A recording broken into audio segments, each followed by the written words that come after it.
శనివారం యార్డ్ అంతా ఖాళీ. మన గుంటూరు మిర్చి యార్డ్ చూడండి, యార్డ్లో మొత్తం రాత్రి వర్షం కూడా పడింది.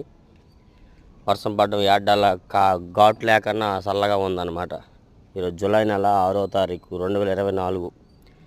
ఈ వారం అంతా మార్కెట్ స్లోగా నడిచింది. మళ్ళీ నెక్స్ట్ వారంలో ఎట్లా ఉంటుంది ఏంది పరిస్థితి అనేది మీకైతే ఇన్ఫర్మేషన్ ఇవ్వగలను. అలాగే ఈరోజు కూడా మళ్ళీ మీకు ఒక ఫుల్ వీడియో పెడుతున్నాను చూడండి ఒకసారి. మీకు కానీ ఆ వీడియో కానీ నచ్చినట్లయితే ఒక లైక్ మాత్రం చేయండి. చాలామంది కామెంట్ చేస్తున్నారు, మీరు చూస్తున్నారు లేదు, నీకేం పని లేదా, నీకు వీడియోలు పెడుతున్నావు అని అన్నట్టుగా ఏవో రకరకాలుగా పెడుతున్నారండి. ఏమైంది చెప్పండి, యాడ్ గురించి ఎంతోమంది తెలియని వాళ్ళు ఉంటారు, వాళ్ళు తెలుసుకుంటారనే కదా పెడుతున్నాం. ఆ దానికే ఏదేదో కామెంట్లు చేస్తున్నారండి. మీరు చూడండి, మా డౌట్ అయితే నా ఛానల్ ఒకసారి చెక్ చేయండి. వీడియో తీస్తే వీడియోలో తప్పేం లేదు కదా, ఆయనకి ఏంటంటే ఇబ్బంది మరి తెలియదు, కానీ అలా ఉంటుంది. ఛానల్ అన్నా ఏదన్నా కానీ అన్నీ ఎదుర్కోవాలి కాబట్టి మరి తప్పక ఎదుర్కొంటున్నాం. మీకు కానీ వీడియో కానీ అయితే ఒక లైక్ చేయండి, నా ఛానల్ సపోర్ట్ చేయండి.